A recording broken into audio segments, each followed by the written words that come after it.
감사합니다. 말씀 보시겠습니다. 오늘 하나님께서 우리에게 주시는 말씀은 골로새서 3장 8절부터 14절 말씀입니다. 신약 성경 326페이지 근처에 있습니다. 골로새서 3장 8절부터 14절 말씀입니다. 우리 한 절 한 절씩 교독하고 마지막 절 합독하겠습니다. 제가 먼저 읽습니다. 이제는 너희가 이 모든 것을 벗어버리라. 곧 분함과 노여움과 악의와 비방과 너희 입의 부끄러운 말이라. 너희가 서로 거짓말을 하지 말라. 옛사람과 그 행위를 벗어버리고 새 사람을 입었으니 이는 자기를 창조하신 이의 형상을 따라 지식에까지 새롭게 하심을 입은 자니라. 거기에는 헬라인이나 유대인이나 할레파나 무할레파나 야만인이나 수구디아인이나 종이나 자유인이 차별이 있을 수 없나니 오직 그리스도는 만유시요 만유 안에 계시니라. 그러므로 너희는 하나님이 택하사 거룩하고 사랑받는 자처럼 긍휼과 자비와 겸손과 온유와 오래 참음을 옷 입고 누가 누구에게 불만이 있거든 서로 용납하여 피차 용서하되 주께서 너희를 용서하신 것 같이 너희도 다 그리하고 같이 읽습니다. 이 이 모든 모든 것 것 위에 위에 사랑을 사랑을 더하라. 더하라. 이는 이는 온전하게 온전하게 매는 매는 띠니라. 띠니라. 아멘. 아멘. 할렐루야. 주 예수 그리스도 이름을 찬양합니다. 너무 반가운 얼굴이 계셔서 너무 감사하고 드디어 2025년 새해가 밝았고 또 새해 같이 또 예배 드릴 수 있게 하신 하나님께 감사와 찬양을 올려드립니다. 우리 새해가 밝았다고 해서 뭐 특별히 우리의 인생과 우리의 삶 주변에 변화될 것들이 그렇게 많이 있지는 않은 것 같습니다. 그냥 해오던 일 계속 하시고 하시던 일 계속 하면서 다만 달라지는 것이 있다면 하나님에 대한 기대. 올 한해 우리가 이렇게 살아가겠지만 하나님께서 우리의 삶을 더 복되게 더 아름답게 가꾸어주고 이끌어 주실 것에 대한 그런 소망이 이 1월이 시작하는 이 시점에 우리의 마음속에 있다는 것, 그런 것이 좀 차이가 다른 여느 때보다 다르다는 것을 느낍니다. 그래서 뭐 여러분들은 하던 일 그대로 이어가시고 교회에서는 또 예배, 기도, 잽스 영어, 그리고 붕어빵 전도 뭐 이런 일들을 그대로 이어가겠지만 새로운 한 해가 시작되는 이 시점에 우리의 모든 일상을 하나님께서 어떻게 인도해 주실까 하는 그러한 기대하는 마음으로 오늘 본문 말씀도 준비했습니다. 주보도 조금 디자인도 바꿨고 또 우리 이 화면에 나오는 이 사진도 조금 색깔을 바꿨고 모든 부분에서 새롭게 기대하는 마음으로 시작하는 그런 마음으로 말씀을 준비했습니다. 오늘 본문 말씀 하나님이 주시는 새해 첫 주일에 주시는 이 말씀을 기대하시고 오직 삼위일체 되신 하나님께만 우리 입을 활짝 열려서 우리 2025년도는 정말 믿음 안에서 살아가시기를 주님의 이름으로 축원합니다. 오늘도 우리 먼저 지체들과 서로 인사 나누고 말씀 받겠습니다. 돌아보시고 새해 복 많이 받으세요. 잘 오셨습니다. 할렐루야. 감사합니다. 잘 오셨습니다. 사랑합니다. 네, 우리 이현복 선생님, 박영희 성도님은 조금 좀 간격이 있어서 못 오시는 그런 상황이 있어서 오늘 오셔서 너무 기쁘고요. 그 사이에 우리 또 안재선 성도님 우리 교회 또 하나님께서 보내주셔서 또 같이 예배드리고 있습니다. 우리 이병욱 성도님은 여전히 조용히 이렇게 예배드리고 함께하는 것이 너무너무 기쁘고 감사합니다. 우리 교회를 좀 보면 함께 예배드리는 분들의 수가 조금 적어서 많이 좀 아쉽기는 하지만 하나님께 감사드리는 그러한 마음이 있습니다. 어떤 부분에 감사를 드리냐면 이제 갓 예수님을 믿기 시작한 분들이 대부분이고 이곳에 교회가 세워지지 않았더라면 교회에 출석하기 어려운 분들이 이곳에 오셔서 예배를 드리고 있는 것이기 때문에 이곳에 교회를 세워주신 하나님께 더 감사가 되고 더 기쁨이 됨을 느끼고 있습니다. 또한 그래서 하나님의 말씀과 예수 그리스도의 그 구원의 은혜를 더욱 바르게 균형 있게 전해야 되겠다는 그러한 마음이 제 속에 더 많아지는 것을 느낍니다. 이제 믿음의 길에 들어선 분들이고 이제 교회에서 새롭게 믿음 생활을 시작하는 분들이라 혹여나 믿음 속에 섞이지 말아야 할 것들이 섞이지는 않을까 하는 그러한 마음으로 경각심으로 늘 기도하면서 말씀을 전하며 사역을 이어가고 있습니다. 새해에 하나님의 말씀의 터 위에 믿음의 뿌리를 더욱더 깊이 바르게 들이우실 수 있는 우리 모든 성도님들 되시기를 주님의 이름으로 축원합니다. 올해 우리 교회 표로 내 입을 크게 열라 시편 81편 말씀을 중심으로 정하였습니다. 송구영신 예배를 통해서 그 말씀의 의미를 함께 살펴보았고요. 오늘은 2025년 새해 첫 주일 예배를 드림에 있어서 하나님을 향해서 입을 크게 열고 살아가는 우리 신앙인들, 그리스도인들의 생활적인 면은 어떠해야 하는 것인지를 먼저 돌아보는 그런 시간을 가지기를 원합니다. 우리가 집을 짓거나 뭐 어떤 건물을 세울 때 가장 중요한 것이 있죠. 우리 안재선 성도님이 젊을 때 일평생을 건축하고 고속도로 놓고 하는 그런 일에 매진하셨는데 우리 앞에 교회 앞에 조금 멀지 않은 곳에 또 영종도와 청라를 잇는 제3연육교가 지금 만들어지고 있지 않습니까? 근데 그것이 그 건축할 때 가장 중요한 부분이 있습니다. 그건 이제 제가 생각하기에는 이 중심축을 지구 중심 쪽으로 정확하게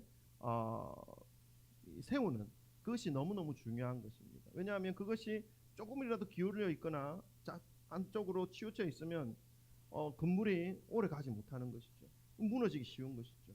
그래서 어떤 건물이나 다리를 건축할 때 이 지구 중심 쪽으로 수직을 맞추기 위해서 이게 줄을 딱 내리는데 그것을 다림줄이라고 하더라고요. 그래서 다림줄을 세우고 수직과 수평을 정확하게 측정하여서 건물을 세우는 것이 아주 중요합니다. 그렇죠? 그렇죠, 안재수님. 네, 맞다가 전문가입니다. 맞다가 아십니다. 네, 신앙도 여러분 같은 원리입니다. 믿음도 같은 원리입니다. 그런데 믿음에 있어서 신앙에 있어서 이 다림줄, 수평, 수직을 정확하게 세울 수 있는 그런 기준이 무엇이냐 하면 하나님의 말씀입니다. 말씀을 바르게 받아들이지 못하면 말씀에 또 다른 어떤 불순물을 첨가하고 또 세상의 가치관들을 함께 받아들이게 되면 예수님도 믿고 다른 것도 붙잡고 살아가게 되면 좀 뒤죽박죽이 되는 것이죠. 이 수평과 수직을 바르게 맞출 수가 없습니다. 그렇게 되면 이 믿음의 길을 끝까지 완주하는 것이 너무 힘들게 되는 것이죠. 안타깝게도 중간에 하나님의 말씀이 아닌 세상으로, 이단으로 또 어떠한 한 사람의 주장에 휘둘려 버리는 사람들을 참으로 많이 보아왔습니다. 원인은 하나입니다. 말씀을 붙잡고 살아가는가, 아니면 말씀은 소외시키고 다른 것에 치중해서 살아가는가, 아니면 말씀도 붙잡고 또 다른 것에 또 마음을 빼앗겨 살아가는가, 이런 어떤 부분들을 보면 정확하게 알 수가 있는 것이죠. 그래서 오늘 새해 첫 주에 주시는 하나님의 말씀을 우리 붙잡고 이번 한 해 동안은 나의 그 신앙의 터를 더욱더 굳건하게 다지고 그리고 믿음의 뿌리를 말씀에다가 깊이 내리는 그런 한 해로 삼으시기를 주님의 이름으로 축원합니다. 골로새서 말씀을 우리가 함께 보실 텐데요. 이 말씀을 통해서 이제 믿음을 가지고 살아가는 우리들에게 연초에 벗어야 하는 것과 또 입어야 하는 것이 무엇인지를 말씀을 통해 좀 살펴보고 우리의 신앙을 다시 점검하는 그런 시간을 가지기 원합니다. 먼저 벗어야 할 것들입니다. 버려야 할 것이겠죠. 8절부터 10절입니다. 우리 한번 읽어보십시다. 8절부터 10절 다 같이 읽습니다. 시작. 이제는 너희가 이 모든 것을 벗어버리라. 곧 분함과 노여움과 악의와 비방과 너희 입의 부끄러운 말이라. 너희가 서로 거짓말을 하지 말라. 옛사람과 그 행위를 벗어버리고 새 사람을 입었으니 이는 자기를 창조하신 이의 형상을 따라 지식에까지 새롭게 하심을 입은 자니라. 아멘. 우리가 버려야 할 것들이 참 주변을 살펴보면 너무너무 많은데 그 중에서 또 가장 근본적인 것들을 오늘 성경 말씀을 우리에게 가르쳐주고 있습니다. 그것은 뭡니까? 먼저는 분함이죠. 영어로 레이지라고 쓰는데 헬라어로는 디몬이라는 단어를 씁니다. 근데 그 디몬이라는 단어의 의미는 남을 해하려고 하는 독한 마음, 그러니까 분함이 그런 마음이라는 것이죠. 밖으로 표출되는 모든 죄의 그 행위의 발단이 되는 감정이 분함이라는 것입니다. 이것을 우리가 계속 품고 있으면 이 믿음의 길을 가지 못한다. 이것을 벗어버려야 된다라는 것을 말씀합니다. 그리고 노여움은요, anger, 화라고 하는 거죠. 화. 헬라어 이제 원어로 보면은 오르겐이라는 단어를 쓰고 있는데 그 의미는 마음에 품는 불쾌한 감정들. 이 감정들이 밖으로 표현되면 주위 사람들과 감정적 대립을 가지게 하고 표출되지 않고 마음에 꼭 담아놓으면 어떻게 됩니까? 자기를 상하게 하는 그러한 감정들. 분노, anger. 그리고 이것들을 버려라는 것입니다. 또 악의는 뭡니까? 헬라어 원어로는 카키안이라는 단어를 쓰고 있는데 이 악이라는 단어, 이 카키안이라는 단어의 의미는 원래 의미는 가치가 없는 낮은 그런 의미를 가지고 있습니다. 그러니까 이 악이라는 단어의 의미를 그 원어적인 부분에 있어서 생각해서 계속 살펴보면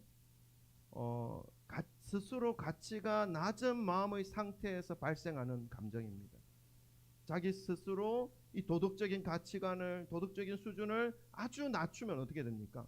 뭐 아무거나 다 하는 것이죠. 눈에 보이는 것이 없는 것이죠. 이것이 악입니다. 악이. 그래서 이 발생하는 범죄의 모습들은 이 악의로부터 시작되는 것이죠. 도덕적 수준을 아주 낮추어서 자기의 가치가 아무런 가치가 없다는 그러한 마음을 가지고 아무렇게나 행동해 버리는 것이죠. 인간은 그런 존재가 아닌 것이죠. 하나님의 형상을 따라서 창조되어진 성부, 성자, 성령의 그 모습을 고스란히 담고 있는 존재가 바로 인간입니다. 죄 때문에 무너져 있어서 사탄 때문에 지금 망가져 있고 파괴되어져 있기 때문에 이런 상태에 놓여져 있는 것이지, 우리가 예수님을 믿는 그 사람의 상태는 뭡니까? 예수 그리스도의 그 십자가로 인해서 그 무너져 있고 파괴되어져 있고 완전히 부패되어져 있었던 그 인간의 모습이 회복되어져 가는 그러한 모습으로 지금 신앙생활 하는 거거든요. 근데 그것을 무너뜨린 상태에서는 신앙생활 할 수 없다는 것입니다. 버리라는 것이죠. 그리고 비방은 뭡니까? 뭐 원어를 알려드린다고 머리에 남지 않으니까 뜻만 알려드리겠습니다. 비방의 그 언어적인 뜻은 뭐냐면 헐뜯고 방해하는, 그래서 치욕을 주는 그런 행위입니다. 상대방에게 치욕을 준다. 헐뜯는 것과 방해하는 것으로 인해서. 그리고 부끄러운 말은요, 그것은 천하고 상스러운 말의 그 의미로 다른 사람의 그 면전에서 이 비방과 비슷하지만 치욕을 주면서 인격에 손상을 입히는 그런 범죄가 이 부끄러운 말의 의미에 포함되어 있는 말입니다. 이것들을 다 버리라는 것입니다. 필요 없다는 것입니다. 우리가 가지고, 물론 우리가 마음이 상하고 또 어떤 환경적인 상황에 놓여 있으면 이런 마음이 불쑥 올라올 때가 있습니다. 그럴 때 우리가 어떻게 해야 되느냐, 계속 품고 있으면 안 된다는 것이죠. 그리고 마지막에 9절에 보면요, 거짓말을 하지 말라고 합니다. 이 거짓말은요, 서로를 속여서 자신의 악을 가리는 것을 의미합니다. 자기가 했던 그 행위와 자기가 했던 그 악함의 모습을 거짓으로 묻어버리는 것이죠. 마치 자기는 아무것도 한 것이 없는 것처럼 발뺌하는 것이죠. 이것은 사단이 아주 잘하는 것입니다.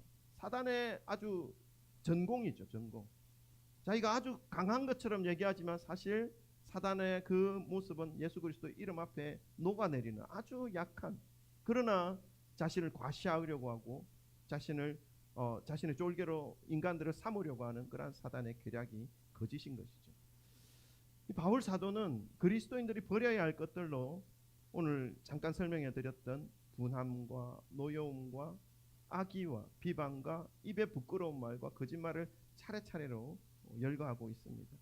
여러분, 이것들을 계속해서 좀 여러 번 읽고 있으면 어떻습니까? 점점 더 발전하는 단계로 나아가고 있는 모습들을 열거하고 있다는 것을 알 수 있습니다. 그 마음에 분함과 노여움이 있으면 어떡합니까?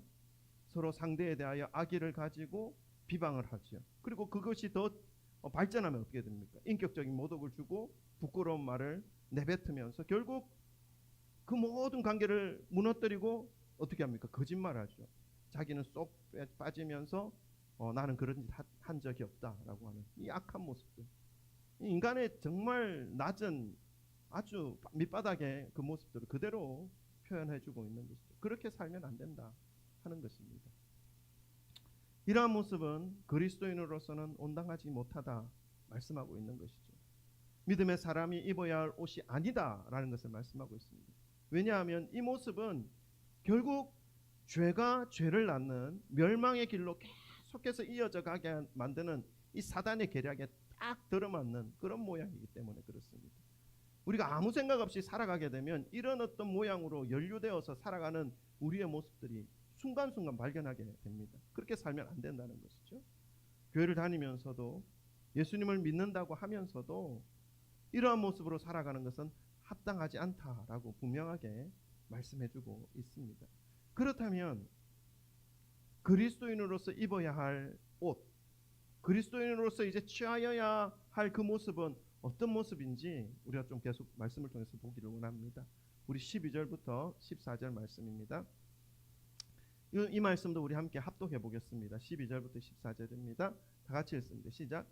그러므로 너희는 하나님이 택하사 거룩하고 사랑받는 자처럼 긍휼과 자비와 겸손과 온유와 오래 참음을 옷 입고 누가 누구에게 불만이 있거든 서로 용납하여 피차 용서하되 주께서 너희를 용서하신 것 같이 너희도 그리하고 이 모든 것 위에 사랑을 다하라. 이는 온전하게 매는 띠니라. 아멘. 바울 사도는 먼저 믿는 사람들에게 오늘 그리스도인으로서 입어야 할 옷을 설명하면서 먼저 하나님이 선택해 주셨다라는 이 선택의 은혜를 먼저 언급합니다. 12절에 보니까 너희는 하나님이 택하사라고 말씀하고 있죠. 여러분 잘 생각해 보시면 예수님과 전혀 상관이 없었던 우리 아니었습니까? 예수님이 2000년 전의 사람이고 우리는 지금 2025년에 살아가고 있고 전혀 상관이 없는 사람. 예수님 또 이스라엘 사람이고 히브리인이고 우리는 한국인이고 피가 섞였다면 0.1% 정도 섞였을까요? 뭐 인간을 섞다 보면 찾아보면 있겠지만 정말 예수님과 우리와의 관계를 생각하면 아무 관련이 없는 그런 존재가 바로 우리들이라는 사실을 가만히 생각해 보면 그렇습니다. 그런데 여러분 예수님과 전혀 상관이 없었던 우리들이 예수님의 십자가 사건으로 인해서 주어지는 은혜, 그 구원이죠. 예수님의 십자가가 없었다면 우리는 죄 가운데서 헤어나오지 못하고 죄 속에서 그냥 멸망받을 그런 존재였는데 그 십자가의 은혜로 인해서 제3의 은혜를 받게 되는 그런 존재가 되어진 것입니다. 그래서 아무런 관련이 없는 사람이 아니라 이제 나의 모든 죄와 허물이 십자가 위에 매달리신 예수님의 그 희생으로 인해서 없어졌다. 우리 살펴보면 여전히 거짓된 부분이 있고 위선적인 부분이 있고 더러운 옷 냄새나는 그런 부분들이 있지만 하나님이 예수님이 나를 위해서 십자가 죽어주셨다라는 그 사실 하나만으로 하나님이 우리를 어떻게 합니까? 내 아들 예수가 너 때문에 죽어줬어. 그래서 너는 이제 내가 죄 없는 것으로 인정할게. 왜요? 예수님이 그 죄를 다 씻어주셨기 때문에 십자가 위에서. 그렇기 때문에 그 예수님을 믿는 그 사람에게는 하나님이 의롭다 인정해 주신다. 이 신학적 용어로 칭이라고 그러죠. 칭이. 의롭다 칭해 주신다는 것입니다. 사실 어려운 게 없는데 하나님 그렇게 다 주신다는 것이죠. 그것이 하나님의 은혜입니다. 그러한 존재가 될 수 있었던 것이 온전히 나의 어떤 공로와 나의 어떤 선행과 나의 어떤 능력이 작용해서 이렇게 이루어진 것이 아니라 하나님이 선택해 주신 것, 선택해 주셨기 때문에 그 은혜가 나에게 흘러오고 있다라는 것을 가르쳐 주는 것입니다. 바울은 지금 우리가 입어야 할 옷을 먼저 설명하기 전에 너희는 하나님이 선택했다. 여러분 지금 이 자리에 여러분이 계신 것도 하나님의 선택임을 믿으시기를 바랍니다. 아멘. 내 발로 지금 아침에 눈길 헤엄쳐가지고 내 발로 걸어왔어요. 그렇죠. 다 우리 발로 걸어왔어요. 그러나 하나님이 그 발걸음을 이끌어 주시고 우리의 마음속에 교회를 가서 하나님 앞에 예배드리겠다라고 하는 그 마음을 심어주신 분이 하나님이십니다. 오는데 혹여나 잘못됐으면 어떻게 할 뻔했습니까? 하나님이 매 발걸음마다 지켜주시고 인도해 주시고 교회 가운데 함께 예배할 수 있도록 이끌어 주신 것이죠. 하나님의 은혜입니다. 우리가 지금 이곳에 앉아서 2025년 새해에 믿음 안에서 어떻게 살아야 할 것인가를 고민할 수 있게 된 것도 역시 하나님의 선택하신 은혜가 출발점이 되었다라는 사실을 말씀해주고 있습니다. 여러분 생각해 보면 놀랍지 않습니까? 일면식도 없었던 저와 여러분, 한 5년 전만 해도 저 알았습니까? 일면식도 없었습니다. 일면식도 없었던 저와 여러분이 이렇게 하나님의 말씀을 나누고 전하고 받고 또 그 말씀을 함께 지켜나갈 수 있는 마음으로 매주 모이고 매주 식사를 같이 하고 힘들고 어려운 일이 있을 때 서로 기도 제목을 나누고 서로를 위해서 기도하고 이렇게 할 수 있는 것이 놀랍지 않습니까? 피를 나눈 가족도 이렇게 하는 것이 드뭅니다. 이것이 하나님께서 택하여 주신 은혜 때문이라는 것을 바울은 말씀하고 있습니다. 이렇게 하나님의 그 선택으로 인해서 시작된 이 믿음의 길을 가고 있는 우리 그리스도인들이 또 어떤 존재인지, 우리 그리스도인들의 신분과 정체성에 대하여 바울은 또 가르쳐주고 있습니다. 뭐라고 말합니까? 12절에 계속 보니까 너희는 하나님이 택하사 거룩하고 사랑받는 자처럼 말씀하고 있죠. 하나님이 택하여 주셔서 하나님의 사랑을 받는 거룩한 사람이 바로 우리들 믿는 자들, 예수 그리스도를 주님으로 섬기고 살아가는 믿음의 성도들이라는 사실을 가르쳐주고 있습니다. 그러니까 하나님께서 죄의 구렁텅이에서 건져주시고 십자가 보혈로 그 모든 저주를 깨끗하게 씻어주신 사랑받는 존재가 바로 우리들이라는 것입니다. 이곳에서 예배드리고 있는 저와 여러분이라는 것이죠. 그러니 이제부터 어떻게 살아야 하는 것인가를 계속해서 말씀을 이어가고 있습니다. 어떻게 살아야 합니까? 먼저 긍휼과 자비와 온유와 오래 참음의 옷을 입으라 말씀하고 있죠. 긍휼이라는 단어는요, 헬라어로 스플랑크논이라는 단어를 쓰고 있는데 이 스플랑크논이라는 이 단어의 원래 의미는 창자, 내장이라는 의미가 있습니다. 그렇기 때문에 이제 긍휼이라는 단어를 의미적인 부분들을 깊이 묵상해 보면 이 창자, 내장에서 일어나는 감정이라는 것을 알 수 있습니다. 이것은 어려운 이웃에 대한 사랑의 마음이 나의 어떤 머리에서 나오는 것이 아니라 내장에서 심장과 콩팥과 이 속에서 우러나오는 그러한 따뜻한 마음이 바로 긍휼이라는 것을 말씀하고 있는 것이죠. 자비는요, 하나님으로부터 배우는 마음입니다. 자격이 없는 자에게 목숨을 내어주신 하나님의 그 사랑으로부터 배우는 마음이죠. 멸망할 수밖에 없는 죄인들을 불쌍히 여겨주셔서 하나밖에 없는 아들 독생자를 이 인간 세상에 보내셔서 생명을 내어주시고 구원의 은혜를 베풀어 주신 그 아버지의 마음이 자비의 마음입니다. 그것을 우리가 입자는 것이죠. 긍휼과 자비. 그리고 겸손은요, 겸손은 우리가 흔히 생각하기를 그저 자신을 낮추고 자신을 숨기는 것이라고 생각할 수 있는데 그것라기보다는 하나님 앞에서 자신의 무능함, 자신의 죄인됨, 내가 나의 이 죄로 인해서 죽을 수밖에 없는 존재라는 사실을 인식하고 하나님 앞에 나아갔을 때에 이 모든 죄를 예수 그리스도께서 씻어주셔서 나는 이제 죄의 굴레에서 벗어나게 되었다. 그것이 모두 하나님의 은혜라는 사실을 인식하고 인정하고 하나님 앞에 서는 것, 이것이 겸손입니다. 여러분, 그것이 없으면 하나님 앞에 어깨에 힘들어가서 목 꼿꼿이 쳐들고, 이것은 겸손이 아니라는 것이죠.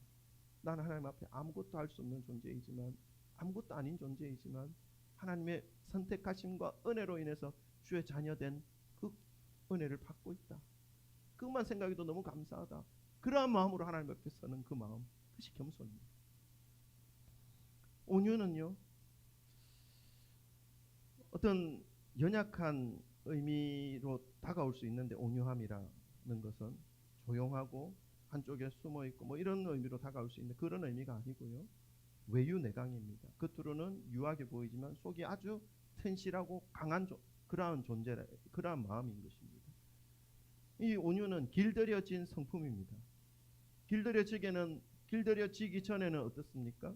야생마 같은 자기 마음대로 할 수 있는 능력을 가지고 있는 그러한 존재가 야생마가에서 준마로 되어지는 어떤 조련사의 어떤 훈련과 그 과정을 통과해서 아주 훌륭한 준마로 되어진 그러한 성품이 온유함입니다. 그러한 성품이 되어지면 어떻습니까? 목표점을 정확하게 알고 사명을 분명하게 인식하고 있기 때문에 사소한 것들 주변에서 찝쩍거리고 주변에서 넘어뜨리려고 하고 유혹하고 하는 이런 것들에 대해서 쳐다보지도 않죠. 왜요? 목적을 정확하게 알기 때문에, 그 사명을 정확하게 알기 때문에 주변에서 넘어뜨리려고 하는 것은 그냥 쉽게 그냥 지나가는 겁니다. 그래서 눈이 오나 비가 오나 뚜벅뚜벅 자신의 그 목적을 향해서, 자신의 사명을 향해서 쉼 없이 뚜벅뚜벅 걸어가는 그 성품, 그것이 온유함입니다. 마지막으로 오래 참음은요, 대인 관계에 관련되어 있는 단어일 수 있는데, 자신에게 잘못한 사람에게 대해서 쉽게 성급하게 보복하려고 하지 않는 억제력을 의미합니다. 대신 하나님의 판단과 도움을 구하며 기다리는 것이 오래 참음이죠. 사도 바울은 우리가 입어야 할 옷들을 이렇게 열거하면서 이 모든 것들을 위해 사랑을 더하라 말씀합니다. 사랑은 온전하게 매는 띠다라고 말씀하죠. 여러분, 우리가 어떤 분리수거를 할 때, 폐지 분리수거할 때 박스에다가 종이컵 넣고 뭐 종이 아주 부스러기 넣고 해서 박스를 포개가지고 꼭꼭 싸매지 않습니까? 근데 이게 싸매는 거 허술하게 싸매면 어떻습니까? 박스 안에 넣어놨던 작은 종이들이 흘러내리고 그 종이컵들이 흘러내려서 막 다 밑으로 쏟아지는 경험을 하신 적 없습니까? 맞습니다. 우리의 성품 속에 온유함과 오래 참음과 자비와 긍휼과 이런 것들이 다 있다 할지라도 이것을 사랑으로 묶지 않으면, 사랑으로 아주 감싸지 않으면 이것이 하나씩 흘러내려와서 온전하지 못하다는 것입니다. 그래서 이 하나님의 그 믿음의 성도들이 이 한 해 동안 입어야 할 그 옷을 전체적으로 마무리하는 것은 사랑이라는 것입니다. 그래서 사랑이 없다면 긍휼의 마음, 자비의 마음, 뭐 그런 오래 참음의 마음, 그런 마음들이 하나씩 흘러내리기가, 잃어버리기가 너무 쉽다는 것이죠. 그래서 사랑으로 꽁꽁 매어라 말씀하고 있는 것입니다. 여러분, 마지막 그리스도인으로서 입어야 할 옷을 마무리하면서 사랑으로 그 모든 것을 마무리하라는 그런 말씀이죠. 그러니까 사랑의 마음이 없으면 이 모든 것들이 아무리 좋은 것들이라 하더라도 온전하지 못하다라는 것을 말씀하고 있습니다. 이렇게 말씀을 좀 우리가 벗어야 할 옷, 우리가 입어야 할 옷이 무엇인지 살펴보니까 여러분 어떻습니까? 좀 신앙생활 하는 것이 생각했던 것보다 쉬운 것이 아니구나, 어렵구나 하는 생각이 들지 않습니까? 저는 말씀을 준비하면서 그런 마음이 들더라고요. 이거 신앙생활 하는 것이 쉽지 않겠다. 이거 어떻게 하지? 그러나 여러분, 왜 그런 마음이 들까요? 그것은 내가 하려고 하니까 그런 마음이 드는 겁니다. 내가 온유하려고 하고, 내가 오래 참으려고 하고, 내가 자비로운 사람이 되려고 하고, 내가 긍휼의 사람이 되려고 하고, 내가 사랑하는 그런 마음으로 내 삶을 꽁꽁 묶으려고 하니까 너무 힘든 겁니다. 너무 힘든 겁니다. 근데 여러분, 신앙생활은 내가 하는 게 아닙니다. 나는 그냥 예수님의 뜻에 따라 밥을 먹고 친구를 만나고 내 생활하는 생활 그대로 하고 잠을 자고 산책을 하고 일상생활을 하는데, 내 삶 속에 자연스럽게 맺히는 열매가 바로 그러한 것들입니다. 사랑이고 희락이고 온유함이고 오래 참음이고 긍휼이고 자비고, 이런 것들이 내 삶에 그냥 자연스럽게 맺히는 것입니다. 나는 어떻게 살았는데요? 나는 그냥 예수님의 뜻 안에 살았는데, 예수님과 함께 살았는데, 예수님을 인식하면서 은혜를 기억하면서 그냥 믿음의 삶을 그냥 살아가는데, 특별하게 내가 뭐 어떻게 한 건 없습니다. 하던 생활 그대로 했습니다.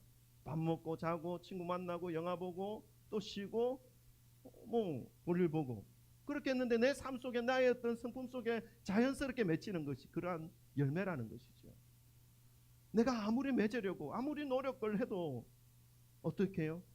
하나님의 말씀 안에 있지 않으면, 하나님의 그 은혜 안에 있지 않으면 나의 힘으로 나의 능력으로 그냥 내가 세상 가운데 살아가겠다라고 하는 그러한 삶을 살아가게 되면 긍휼과 자비와 겸손과 온유와 오래 참음 이런 것들은요 잘 맺혀지지 않습니다. 오히려 그 반대의 모습이 더 많이 맺혀지죠. 분냄과 화냄과 모략과 악한 말과 이런 것들이 더 많이 맺혀지죠. 그럼 어떻게 해야 됩니까 우리가? 요한복음 15장에 너희가 내 안에 거하고 내 말이 너희 안에 거하면 너희가 무엇이든지 할 수 있다 말씀하지 않습니까? 중요한 건 우리가 하나님의 말씀 안에 사느냐, 내가 하나님의 그 은혜 가운데 살아가느냐, 하나님을 매 순간 인식하면서 하나님의 영광을 위하여 나의 삶이 드려져야 하는 그냥 찬송의 도구라는 사실을 잃어버리지 않고 매 순간순간마다 있는 곳에서 하나님을 찬송하며 기뻐하며 감사하며 살아가고 있는가, 이것으로 인해서 내 삶 가운데 어떻게 해요? 열매가 맺혀지는 겁니다. 이런 열매, 내가 맺으려고 노력 머리 싸매고 하지 않았는데도 자연스럽게 마치 포도나무 가지가 포도나무에 붙어 있으면 어떻습니까? 무슨 노력을 하지 않아도 가지에 무가 열려 포도 열매 맺히지 않습니까? 그런데 잘났다고 포도가지에서 떨어져 나와가지고 지 마음대로 살아가면 어떻게 해요? 열매는커녕 말라 죽지 않습니까? 이것과 똑같은 것이죠. 우리가 아무것도 할 수 없어도 그냥 말씀에 딱 붙어 있으면, 나는 아무것도 못해요 하나님, 그냥 말씀에 딱 붙어 있으면 그렇게 살아가면 10년이 지나고 20년이 지나면요 나도 모르는 사이에 내 성품에 감사가 있고요, 내 성품에 온유함이 있고요, 내 성품에 자비와 긍휼의 마음이 있다는 것입니다. 이것은 내가 하는 게 아니에요. 나는 그저 하나님 앞에 붙어 있는, 아멘. 올 한 해 하나님 앞에 붙어 있는 것만을 잘해도요 인생 성공합니다. 아멘. 아멘.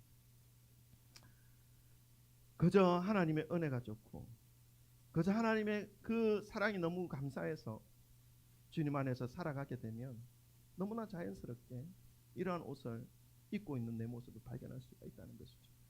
사랑하는 성도 여러분, 2025년 새해가 밝았습니다. 이제부터 매 순간 우리가 벗어야 할 옷은 벗으시고, 한번 벗었다고 영원히 벗고 살아가는 거 아니에요. 이런 것들은 어느새 내가 또 나의 어떤 본성에 의해서 하여튼 올라오는 거 있지 않습니까? 없습니까? 저는 있던데 그때마다 그것을 내가 입어야 할 옷이 아니라는 사실을 인식하고 내려놓고 하나님 앞에 다시 달려가서 주님에 안겨서 살아가심으로 우리 속에 맺혀야 할 이 아름다운 것들이 여러분의 인생 속에 아름답게 맺혀지시기를 주님의 이름으로 축원합니다. 기도하겠습니다. 우리가 벗어야 할 옷들, 우리가 입어야 할 옷들,